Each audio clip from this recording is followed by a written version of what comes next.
My girlfriend's quirk seemed cute at first, but after 3 years of strange habits, old-fashioned outfits, and bizarre jokes about time travel, I'm starting to seriously wonder if she's from another century. This is probably a weird thing to put here, but it's not like I can talk to anyone in my life about it without sounding like an absolute loon. And just to preface this, I don't like 100% believe this. It's maybe just a suspicion that got into my head, and hopefully putting it down will make it go away. I, 26 male, met my girlfriend, 22 female, 3 years ago in my second year of college. She was out of state and didn't have many friends here. She was kind of odd for reasons I will explain later, but she was nice and we bonded over watching and crap-talking movies together. When we first got together, she told me that she was polyamorous, but not interested in lovemaking, and not looking for something long-term as she was going to move away after she graduated. I know it seems weird, polyamorous but not interested in lovemaking, but actually polyamory isn't all about lovemaking, I have learned. We came to an agreement that we would date, but we could both date and flirt with other people.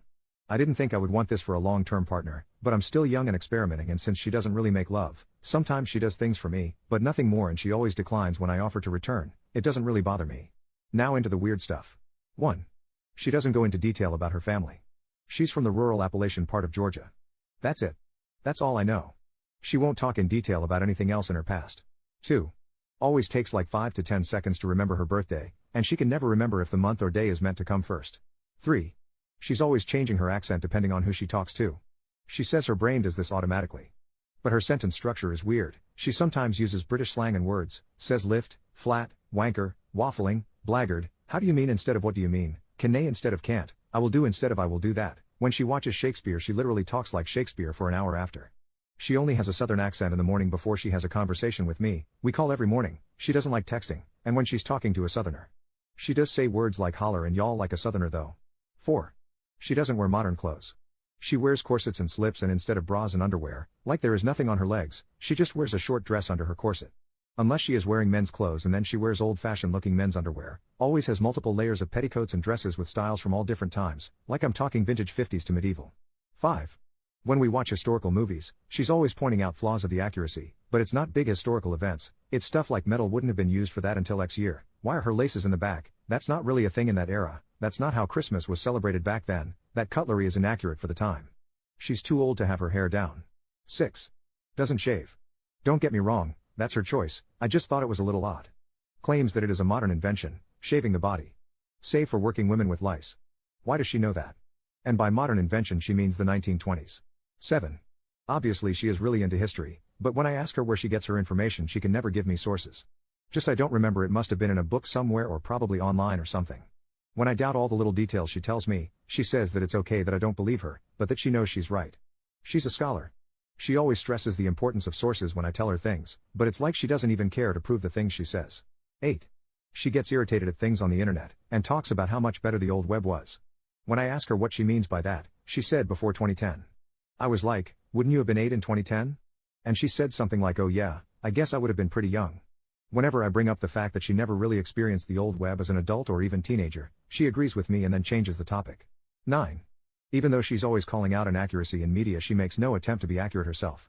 Like she mixes up all the eras. I called one of her outfits medieval and she listed every item she wore in what century, decade, even down to the exact year sometimes, to prove to me that it was not really medieval.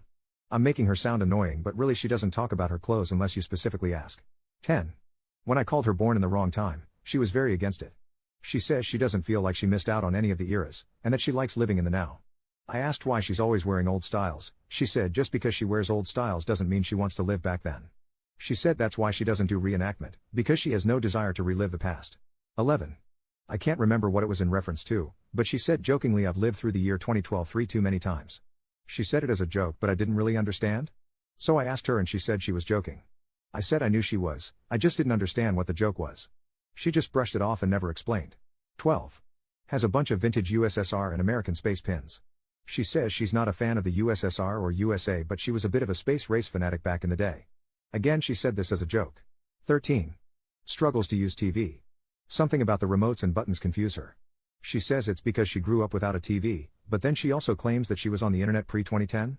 And it's not like just a little tech savvy, she knows HTML and a bunch about like radios, cassettes, CDs, and vinyls. It is just TVs and modern computers she struggles with. 12.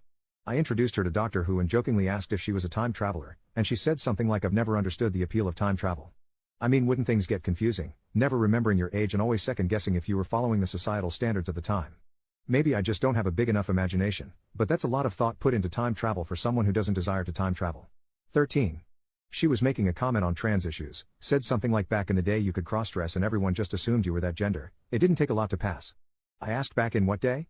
And she was like pre-1850s. I asked her where she heard this because it sounded silly to me, like I'm not transphobic or anything but I can tell what gender someone is by their facial features. She said something like well, we told it by the clothes. I was like, we? And she was like by we I mean humans pre-1850s. Not like I was actually there. I said what if you were actually there and you were actually a time traveler, and she said something like I would probably have been a nun. No need to tell the men from the women in the nunnery? Where did that come from? I was like what's that all about? And she was like nunneries were the original sororities. Everyone thinks it's all holy but really it's mostly lesbians. It's not sodomy if there's no schlong. Where is she getting this? 14. Speaking of cross-dressing, she does a lot. She wears men's historical fashion. I am straight so I see her as a woman, but she told me that she was really agender. I asked why she didn't tell people that she said it's not that I'm not a woman, the definition just changed. I'm a woman of the old standard and most people assume I'm a woman, so I let them.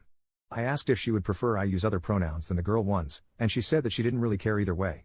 I'm not really into gay stuff, like I have gay friends so I know more than the average heterosexual guy but they don't really talk about gender and stuff so maybe that's not really that odd but it seemed odd to me.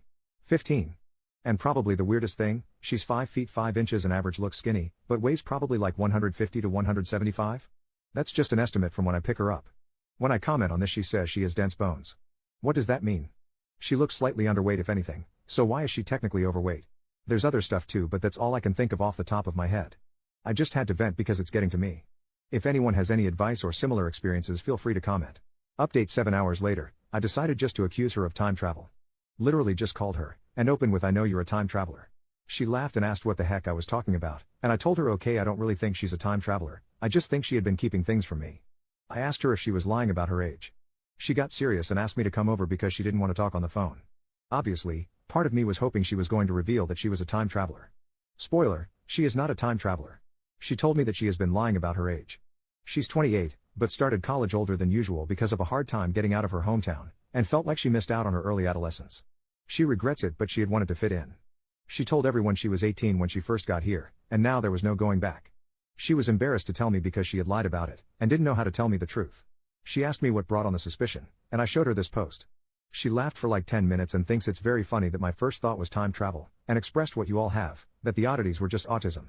She said she might not have a diagnosis, but I guess I've been community voted now. She explained everything I was curious about, and gave me permission to post it here. She grew up in a large family in rural Georgia. Her family were poor and had multiple addictions, her dad was an alcoholic, and were overall very neglectful. The community she grew up in was really behind in technology because of the poverty, and her family didn't have TV. She would spend lots of time in the local library just to be out of the house, where they had free internet access and lots of books. She found interest in historical clothing, and since she already knew how to sew due to her upbringing, modifying hand-me-downs, repairing clothes, she got really into it. She was always the least favorite of her siblings, not physically abused, but ignored. When she was older, she found out that she was intersex, and had a male private part that was removed at birth. She thinks that's the reason her parents ignored her more than the others. They were very religious and she thinks they saw her as a mistake in God's eyes. The bone density is probably related to her being intersex. As for the 2012 thing, it was a really traumatic year for her. She relives it a lot in her dreams. The sources thing, she says that it's important in academia, but she doesn't bother when it's just shitting on movie inaccuracies since most of it is stuff she learns for fun and then doesn't remember the sources. The accent thing, she was basically raised by online media, she was quiet growing up and avoided talking to people, so she ended up hearing and absorbing different bits of slang from all over. So, not a time traveler. But she pointed out that if she was a time traveler, she could have told me all this to cover for it. I said if she was, it was a pretty genius cover story. Thanks for enduring my silly theories everyone. I needed this.